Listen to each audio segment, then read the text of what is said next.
linda experiencia de comunión, de amor con Él. Dios no nos creó como robots programados para obedecer, como máquinas. Dios nos creó para vivir con nosotros la más linda experiencia de amor. Y infelizmente Adán y Eva se separaron de Dios, decidieron escoger su propio camino, y ese camino era camino de muerte. Y al alejarse de Dios, lógicamente se metieron en problemas, porque Dios era la fuente de la vida. Dios es la propia paz. Dios es la fuente del amor y la fuente de las bendiciones. Cuando el ser humano se separa de Dios, pues ahí se mete en problemas, porque en lugar de vida encuentra muerte. En lugar de paz encuentra guerra, encuentra problemas, dificultades. En lugar de bendiciones encuentra maldiciones. Ahora, no es que Dios te castiga porque te has ido de Él, no, sino que tú solo te has metido al territorio del enemigo. Y el enemigo, cuando entras a su territorio, te esclaviza. Y su objetivo es destruirte por completo. Pero entonces, cuando Adán y Eva se metieron en problemas, pues apareció Dios. Y les dijo: hijos, ustedes se han metido en dificultades. Ustedes lo han arruinado todo. Entonces yo voy a hacer un pacto con ustedes. Y ese pacto involucra 3 cosas. No te olvides de eso. En cualquier de los pactos que vamos a estudiar durante el trimestre, no te olvides de esas 3 cosas. El pacto de Dios consiste en 3 cosas. Primero, ¿cuál es la parte de Dios? Dios dice: yo voy a resolver tu problema de pecado. Yo te voy a ayudar. ¿Cuál es tu parte? Tú vas a andar en mis caminos, vas a seguir mis instrucciones, vas a prestar atención a mis consejos. Esa es la segunda parte, la parte del hombre. Y todo esto, ahí viene la tercera parte, es por gracia, es gratis. Tú no pagas nada, tú no mereces nada. Tú simplemente lo recibes todo por gracia. Ahora puedes preguntarte, pero cuando el ser humano sigue las instrucciones divinas, ¿no está haciendo algo? No, porque hasta eso, el hacer y el querer, es por la voluntad de Dios. El caminar en las instrucciones divinas después de la entrada al pecado es resultado de lo que Dios hace en ti. Él implanta la nueva naturaleza en ti. Él te da la asistencia permanente de su Santo Espíritu para que tú aprendas a caminar con Dios.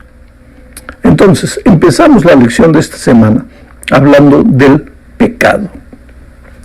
Miren lo que sucedió. Voy a leer Génesis capítulo 5, versículos 1 y 3. Este es el libro de las generaciones de Adán. El día en que creó Dios al hombre, a semejanza de Dios lo hizo. Y vivió Adán 130 años y engendró un hijo a su semejanza, conforme a su imagen, y llamó su nombre Set. Tal vez el lector apresurado no se da cuenta de lo que está embutido en este texto. Cuando Dios creó a Adán, Adán fue creado a imagen y semejanza de Dios. Perfecto, reflejando el carácter de Dios. Pero cuando Adán engendró a Set, lo engendró a su imagen y semejanza, o sea, con el carácter ya distorcido, distorsionado, con tendencias horribles al pecado. Dios lo creó a Adán perfecto, a Eva. Ellos se separaron de Dios, comenzaron a arruinarse, a deteriorarse, la imagen de Dios se comenzó a deformar en ellos, y cuando Adán engendra un hijo, ya ese hijo viene no más a semejanza de Dios, sino a semejanza del hombre. Y el ser humano se va degenerando, es como una fruta. Tú compras una banana bonita, medio verduzca todavía, pero si pasa un día, se vuelve amarilla, pasa otro día, más amarilla, pasa otro día, comienza a mosquearse, comienza a negrearse, y en poco tiempo ya está podrida. Así fue con el ser humano. Cuando él estaba en la presencia de Dios, cuando salió de las manos de Dios, era perfecto, pero poco a poco se fue deteriorando. Y eso es lo que vamos a leer en el siguiente texto, Génesis 6, versículos 5 y después el 11. Y vio Jehová que la maldad de los hombres era mucha en la tierra, y que todo designio de los pensamientos del corazón de ellos era de continuo solamente el mal. Y se corrompió la tierra delante de Dios, y estaba la tierra llena de violencia. Oh, mi amigo querido, poco a poco el ser humano se fue deteriorando, hasta que llegamos al tiempo de Noé. Este texto que acabo de leer ya está hablando de los comienzos de la experiencia de Noé. ¿Qué dice? Toda la humanidad estaba deteriorada. El pensamiento solo era para el mal. Los sentimientos corrompidos. La escala de valores y de virtudes, todas de cabeza para abajo. Al mal le llamaban bien. Al bien le llamaban mal. Quiere decir, todo malogrado. Era la cultura del mal y consecuentemente la violencia, la cultura del mal, del egoísmo, del orgullo, del desamor y de la violencia. Los hombres se mataban unos con otros. Ahora, eso no llegó de un momento a otro. De Adán a Noé pasaron 1050 años. 1050 años. Un siglo y un poco más. O sea, en ese tiempo, en un siglo, la humanidad se degeneró por completo. Se deterioró. El carácter de Dios en el ser humano comenzó a desaparecer. Y esa era la realidad de la humanidad en los días de Noé. Ahora piensa un poco en la realidad de la humanidad hoy. ¿No te parece muy parecida? Que las personas a lo que es malo, porque quien determina lo que es malo y lo que es bueno no es el ser humano, no es la mayoría de la sociedad, no es por encuesta. Quien determina lo que es malo y lo que es bueno es Dios a través de sus instrucciones, de sus palabras. Nosotros los hombres tenemos libertad de escoger el bien o el mal, pero no tenemos la libertad de escoger el mal y llamarle bien. Pero hoy estamos viviendo la cultura de la humanidad prediluviana. O sea, tú puedes ver ¿a qué le llamamos nosotros la nueva cultura, la nueva moral? El ser políticamente correcto, ¿a qué le llamamos? Es decir, la humanidad agarra el mal, le llama el bien y quiere que todos, quiere decir, algunos toman el bien, le llaman mal, o toman el mal y le llaman bien y quieren que todos acepten. Porque si tú emites tu opinión, tú eres un cuadrado, tú eres contra la sociedad, tú eres contra la generación de estos días. No puede ser así. Quiere decir, todos tienen derecho de escoger el camino que quieran, pero no tienen derecho de agarrar el bien y llamarle mal, o de agarrar el mal y decir, esto es lo correcto, esto es lo bueno, porque la fuente de la moral es Dios, no es el ser humano. Pero antes del diluvio, la humanidad estaba pensando de esa manera, muy parecida a nuestros días. Por eso Jesucristo dijo, como en los días de Noé, así será los días antes de mi venida a esta tierra. Como en los días de Noé, es lo que estamos viviendo en estos días. Bueno, vamos a la lectura ahora de Génesis 6, 8 y 9. Porque Dios siempre tuvo un remanente. No es que toda la humanidad estaba perdida, siempre había una generación, un grupo, un remanente de gente que, a pesar de cargar su naturaleza pecaminosa, a pesar de haber nacido con tendencias, pues obedecía a Dios, trataba de andar en sus caminos, prestaba atención a Dios. Y había un hombre antes del diluvio con estas características. Génesis 6, 8 y 9 dice: pero Noé halló gracia ante los ojos de Jehová. Halló gracia. Escucha la palabra gracia. Estas son las generaciones de Noé. Noé, varón justo, era perfecto en sus generaciones. Con Dios caminó Noé.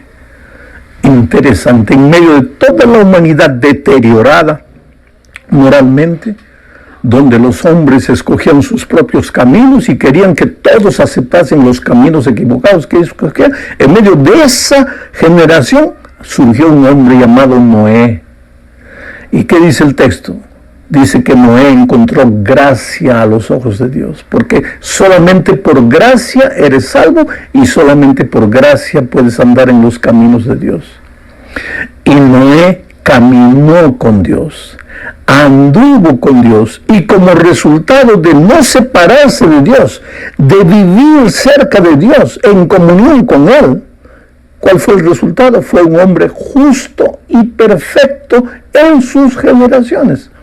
Un hombre justo y perfecto. ¡Qué maravilla! Si Dios pudiera venir hoy y decirnos así: tú eres un hombre justo, tú eres una mujer perfecta. Y no es porque Noé no haya cometido errores. Noé una vez se emborrachó y quedó desnudo en la calle, y todo el mundo se burlaba, sus propios hijos se burlaban. Dime, ¿ese es un hombre perfecto? ¿Un hombre borracho, desnudo en la calle? ¿Ese es un hombre perfecto? Claro que no. Pero entonces, ¿cómo Dios dice que Noé era perfecto? Es que en el momento que él estaba borracho, se había separado de Dios. Separado de Dios ya estaba mal. La borrachera fue consecuencia. Nadie se emborracha estando al lado de Dios. Para emborracharse, primero hay que separarse de Dios. Nadie mata al estar con Dios. Para matar hay que separarse de Dios. Y Noé, en el momento que se emborrachó y hizo todo ese escándalo, estaba separado de Dios. Pero cuando él inmediatamente se dio cuenta de su situación, volvió a Dios. Volvió a Dios y entonces caminó a lo largo de su vida con Dios. Al principio cayendo y levantando, pero caminó con Dios y encontró gracia a los ojos de Dios. Y la gracia involucra el perdón y al mismo tiempo el poder para que tú vivas una vida perfecta. Qué cosa maravillosa. Quiere decir que si Noé pudo ser perfecto, tú también puedes ser. ¿Por qué? Porque tú también puedes volver a Jesús y encontrar gracia en Él. Bueno, Dios hizo un pacto con Noé antes del diluvio. El diluvio iba a destruir toda aquella generación. ¿Por qué? El diluvio iba a destruir toda aquella generación. Ahora, ¿por qué? Yo no voy a filosofar en este momento contigo. No voy a querer entrar al pensamiento de Dios. Yo no voy a querer explicar los misterios de Dios. Pero te voy a hacer una ilustración. ¿Por qué Dios, la fuente del amor, destruyó o permitió que un diluvio acabase con la humanidad toda? ¿Por qué? Te voy a hacer la ilustración del brazo y de la gangrena. Si estás con gangrena y vas al médico, dime, ¿el médico quiere matarte o quiere salvarte? ¿Cuál es la función del médico? En estos días de pandemia, yo veo médicos llorando, enfermeros, enfermeras llorando, porque no pueden hacer más, porque no pueden curar, porque no pueden sanar a las personas que están muriendo. Yo veo al ser humano, a los médicos, a esos hombres y mujeres dedicados al cuidar la salud, y yo los admiro realmente. Sabes, en la familia yo tengo algunos sobrinos médicos, algunas sobrinas enfermeras, yo los admiro. Y en este momento, haciendo un paréntesis en todo lo que estoy diciendo, yo mando un abrazo cariñoso a todos los médicos del mundo, no importa la raza, la generación, la religión, la región donde están, yo los admiro. Nosotros como humanidad no tendremos palabras para agradecer por lo que ustedes están haciendo. Están siendo instrumentos poderosos en las manos de Dios para llevar alivio al ser humano. Entonces vuelvo a mi ilustración. Cuando tú vas al médico con el brazo gangrenado, el médico hace todos los exámenes y llega a una conclusión. Y te dice, mira, tú has venido demasiado tarde. No podemos salvarte el brazo, pero podemos salvarte el cuerpo. Entonces, para poder salvar tu cuerpo, vamos a tener que amputar el brazo. Vamos a tener que cortar el brazo porque está todo gangrenado. Ahora, cuando el médico te hace la cirugía y te amputa el brazo, ¿es porque no te quiere? ¿Es porque te está castigando? ¿Es porque quiere que te quedes manco? No, Él quiere salvarte. Entonces, salvando las diferencias, vuelvo a la ilustración. ¿Por qué Dios permitió que el diluvio acabase con la humanidad? La humanidad estaba gangrenada. Ya, el pensamiento, levantaba en la mañana pensamiento al mal, sentimiento al mal, acciones al mal. La gente llena de violencia, no querían saber nada de Dios y se arruinaban. Era necesario, usando mi ilustración, no entrando en la mente de Dios, ni queriendo dar la explicación de Dios, usando la ilustración, era necesario que se salvase una generación nueva. De esa generación Dios podría construir, edificar, formar un pueblo obediente. Por eso Dios vino e hizo un pacto con Noé, y ese pacto está en Génesis 6:18. Vamos a leer. Dice, mas estableceré mi pacto contigo, y entrarás en el arca tú, tus hijos, tu mujer y las mujeres de tus hijos contigo. Ahí está el pacto. ¿Y dónde están los tres elementos? Dios llega y dice, yo te salvaré. El diluvio va a destruir a la humanidad, pero yo te salvaré. Tú no tienes nada que temer, no tengas miedo. Esa es mi parte, yo te salvaré. ¿Cuál es tu parte? Tú entrarás al arca. Tú, tu esposa, tus hijos. Y todos los que quieran entrarán al arca. Y todo esto por gracia. Porque no es porque tú construiste un arca que te vas a salvar. Quien te va a salvar soy yo. El arca es apenas el instrumento. Esto es como la iglesia. No es porque eres miembro de la iglesia que te vas a salvar. Dios es el que te salva. El Señor Jesucristo es el que te salva. La iglesia es como el arca, apenas un instrumento.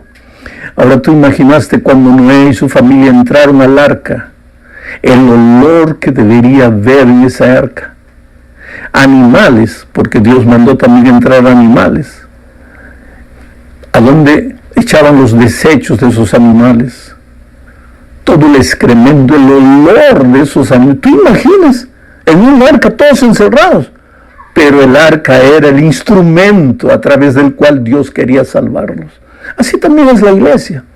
Tú a veces vas a la iglesia, encuentras mal testimonio, encuentras gente chismosa, gente envidiosa, gente orgullosa, y no te atrevas a decir, me salgo. No, si tú te sales, te caes al abismo.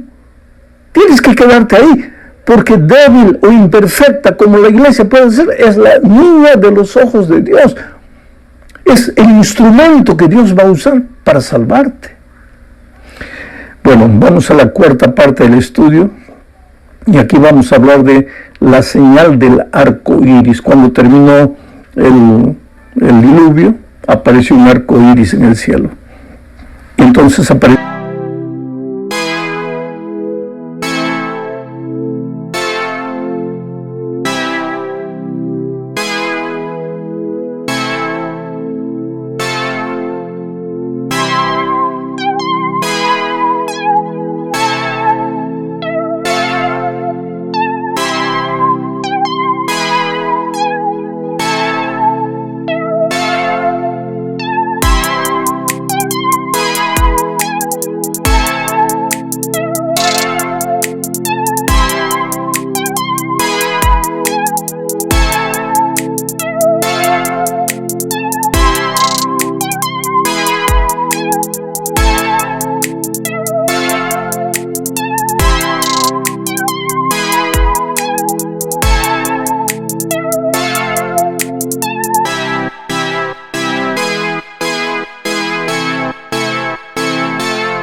Dios. Y mira lo que le dijo a Noé. Génesis 9, 12 y 13. Y dijo Dios, esta es la señal del pacto que yo establezco entre mí y vosotros y todo ser viviente que está con vosotros por siglos perpetuos. O sea, el pacto no es pasajero, es el mismo pacto eterno de Dios con la criatura, con el ser creado. ¿Y cuál es el signo? Mi arco he puesto en las nubes, el cual será por señal del pacto entre mí y la tierra. Interesante, cada vez que tú miras un arco iris, lo primero que piensas, qué prisma bonito, porque la lluvia con el sol. Y claro que hay una explicación científica para el fenómeno del arco iris. Pero el arco iris, querido, el arco iris, el primer arco iris de la historia apareció después del diluvio. Dios le mostró a Noé y a sus hijos el arco y les dijo, ahí está la señal de mi pacto, de que nunca más voy a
destruir la tierra con agua.